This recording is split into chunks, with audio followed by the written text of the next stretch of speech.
अस्सलाम वालेकुम नाज़रीन, मैं हूं डॉक्टर मसूद परवेज़। आज आपसे जो टॉपिक शेयर करना है इसको समझदार लोग देखें और समझें और मेरे पे कमेंट करें और अपनी राय ज़रूर दें। पढ़े लिखे लोग, ख़ास तौर पे इंजीनियर जो हैं, उनसे रिलेटेड ये टॉपिक है। आ, आपने देखा होगा कि हमारी गाड़ियां जो हैं ये फ्यूल पे चलती हैं, तो इसमें अभी तक जो मोस्ट एफिशिएंट इंजन है वो 24% एनर्जी को, पेट्रोल एनर्जी को वर्क एनर्जी में कन्वर्ट करता है। यानी 1 लीटर पेट्रोल में अगर 25 किलोमीटर कर रही है गाड़ी, तो उसमें कैपेसिटी कितनी है?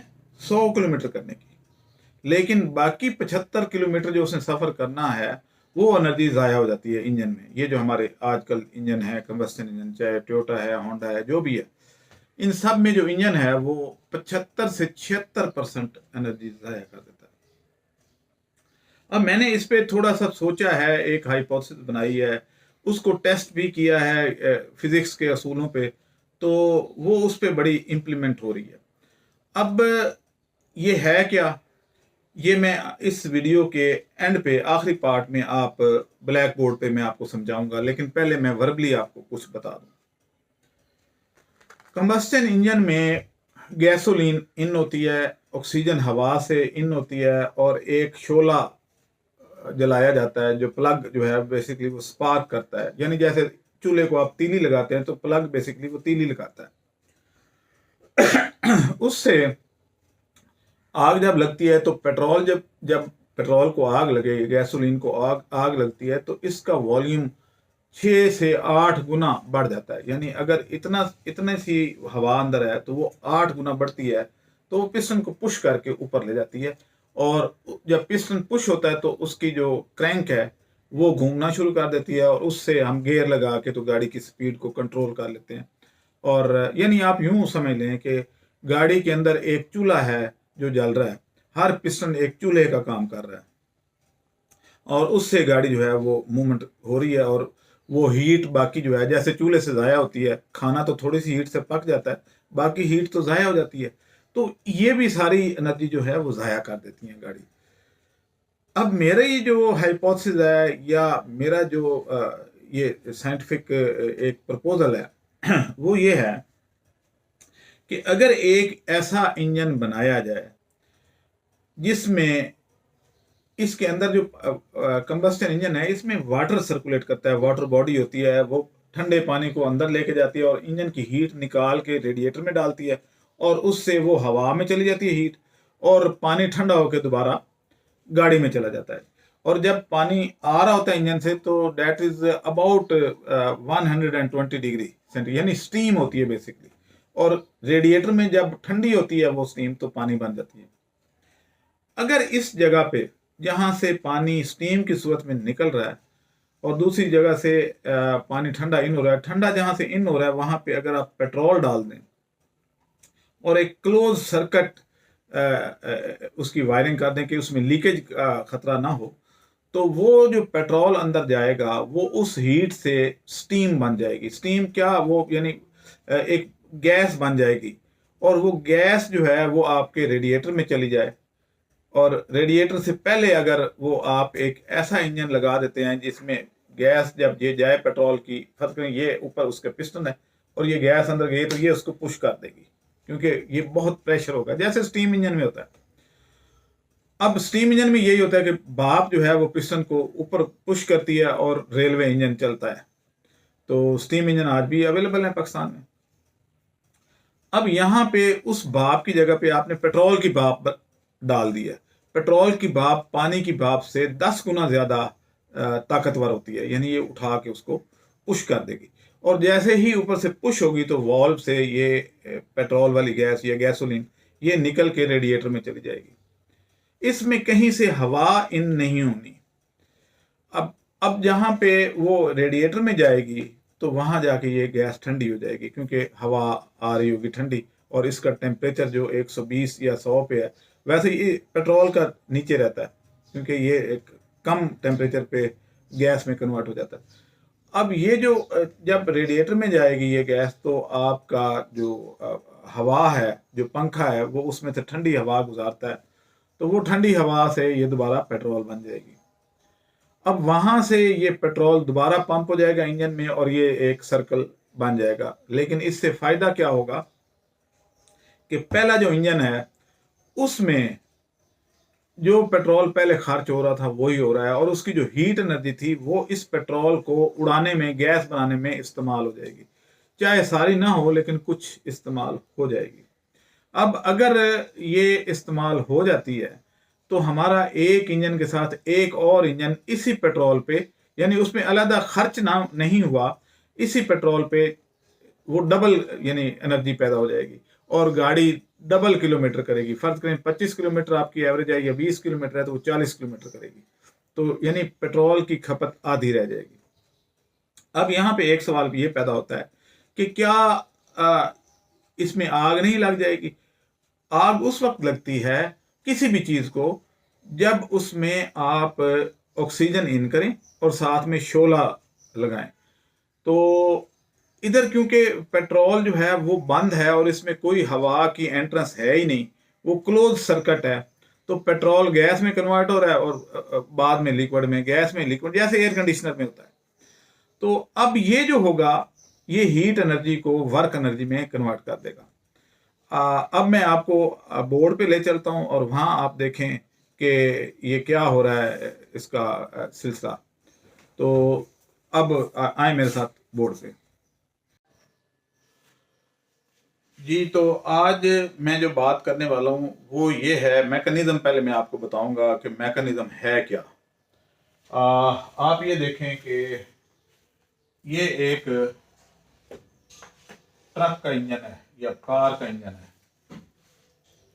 अब इसमें मैकेनिज्म ये है कि ये एक इसका रेडिएटर होता है और इस रेडिएटर से इसमें गर्म पानी जाता है और ठंडा होके तो वापस आ जाता है, यानी गर्म पानी जाता है और ठंडा होके वापस आ जाता है। अगर आप इस जगह पे पानी की जगह पे पेट्रोल डालें तो ये पेट्रोल गर्म होके तो ये इसमें जाएगा और इसमें से ठंडा होके वापस आ सकता है। ऐसे ही है, जैसे पानी जाता है वैसे पेट्रोल जाएगा। लेकिन अगर आप इसमें डालेंगे तो आपने फिलहाल इस रेडिएटर को यहां से हटा देना है, क्योंकि यहां से जो पानी निकल रहा होता है उसका टेम्परेचर होता है तकरीबन 120 डिग्री सेंटीग्रेड। यानी रेडिएटर का जो है टेम्परेचर वो इवन के फैन चल रहा है तो भी कई दफा 120 से भी एक्सीड कर जाता है और वो स्टीम बन जाती है। इस स्टीम से आप एक और इंजन में गुजार दें जिसमें ये पिस्टन है और ये गैस जब इसमें जाएगी तो ये इसको पुश कर देगी, जैसा कि कंबस्टन इंजन में होता है या स्टीम इंजन में होता है। अब स्टीम इंजन या कंबस्टन इंजन जो है उसमें तो आग लगती है, इसमें आग नहीं लगेगी।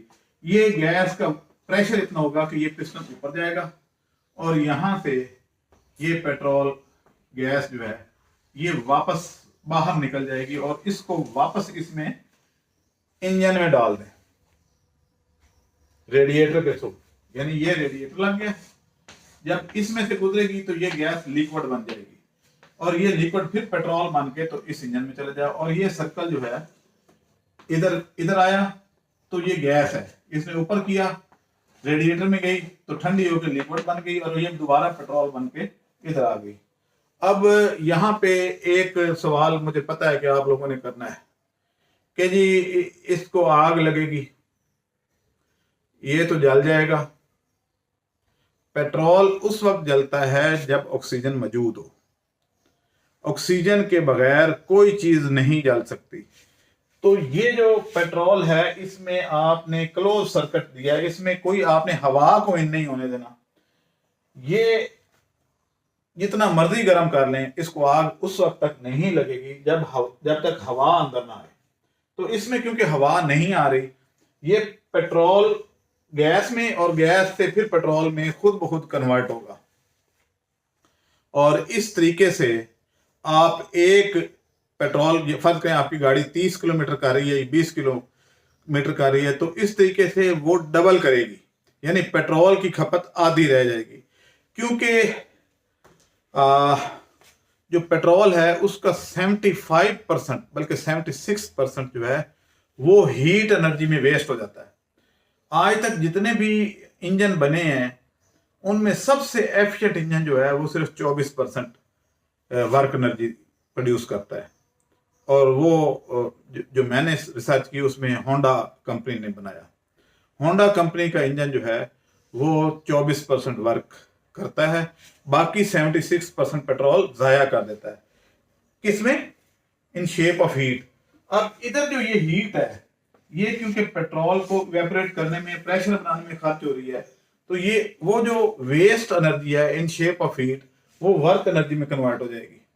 और जब वर्क एनर्जी में कन्वर्ट होगी तो डेफिनेटली एक तीर से दो शिकार हो जाएंगे कि यहां तो ये पेट्रोल जला किस इंजन में, ये कार का इंजन है, कार इंजन। अब ये कार इंजन जो है इसने तो पेट्रोल लिया, जलाया, 76% उसने हीट एनर्जी बना दी, बाकी 24% वर्क एनर्जी। और ये हीट एनर्जी जो है ये पानी में आके और आगे रेडिएटर में जाया हो जाती है और ग्लोबल वार्मिंग का भी इशू आता है और हमारी जो फ्यूल एफिशिएंसी है वो भी डिक्रीज हो जाती है।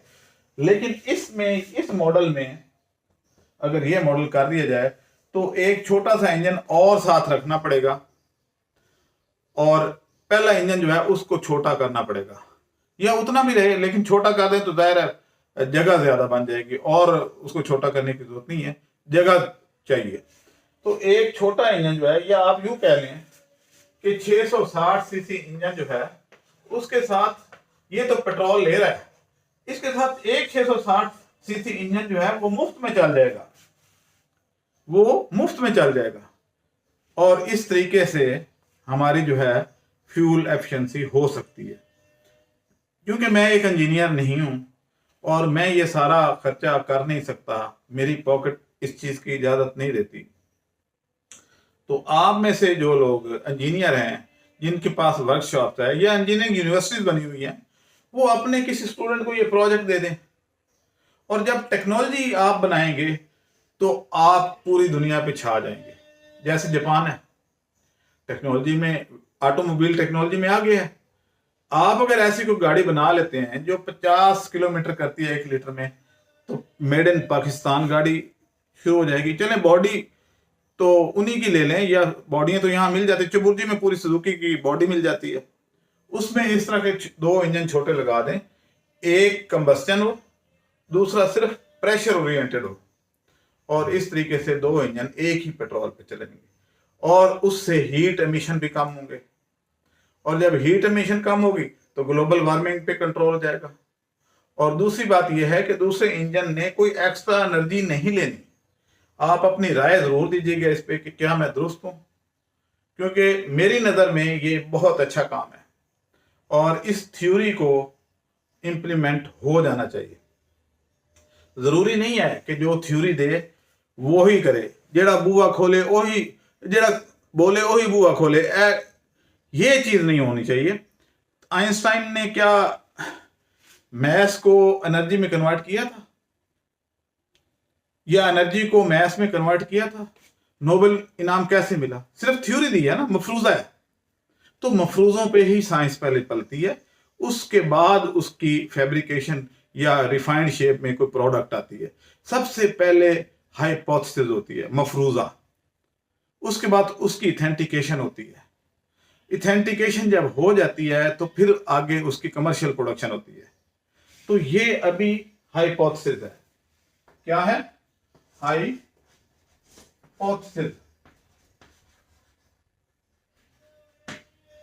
या मफरूजा।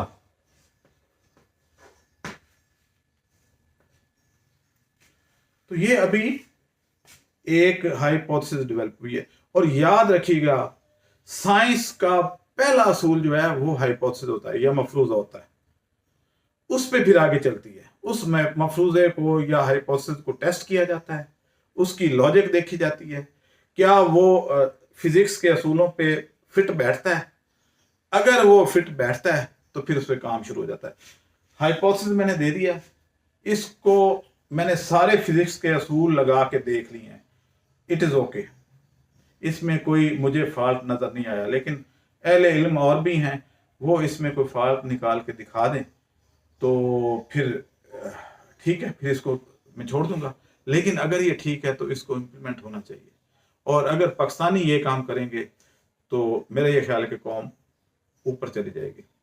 अब इंडिया की आप देख लें मिसाल, पहले उनके पास एक पुरानी सी फॉक्सी टाइप एक कार होती थी, वजीर भी उसी में बैठते थे, वजीर आजम भी उसी में आ रहा होता था, लेकिन उन्होंने बनाई अपनी रिफाइंड करते करते अब नैनो जो है उनकी कार बड़ी खूबसूरत है। तो आप भी ये काम कर सकते हैं। लेकिन हमारे जो हैं अहले दौलत अहबाब, वो सिर्फ घर बनाने पे लगे हुए हैं, कोठियां बना रहे हैं, महल बना रहे हैं, प्रोडक्शन पे नहीं आ रहे, कोई काम की चीज नहीं बना रहे। सिर्फ ये हवस कि कोठी बना के मैं इतने पैसे समेट लूंगा, सेल करूंगा, वो आगे वो आगे वो आगे, लेकिन ऐसे तो काम नहीं चलता। अब कोठियां बनाने का वक्त नहीं है, फैक्ट्रियां बनाने का वक्त है। मुल्क को बचाना है तो महल छोड़ दें, बेशक झोंपड़ियों में रह लें, लेकिन कुछ बनाएं। बहरहाल बात किसी और तरफ निकल जाएगी। ये इस तरीके से आपको मैंने समझा दिया है। अब ये है कि आप अगर चाहें तो मेरे साथ आके इसको समझ सकते हैं और इस मुझे समझा भी सकते हैं, और इस असूल को लेके हम कोई नई प्रोडक्ट बना सकते हैं। ख़ास तौर पे हमारी जो इंजीनियरिंग यूनिवर्सिटीज़ हैं, टेक्सला में है, यूईटी है, और बड़ी बेशुमार इंजीनियरिंग यूनिवर्सिटीज़ हैं, क्यों इंजीनियर वेले फिर रहे हैं करते ही कुछ नहीं है। उनको भी चाहिए इस तरह के चले मफरूज़े ही बना दें, कुछ बनाएं तो सही, आगे उसी में से रिफाइंड हो जाएगी हर चीज़। चलें, अब मुझे इजाज़त दें। अल्लाह हाफिज़।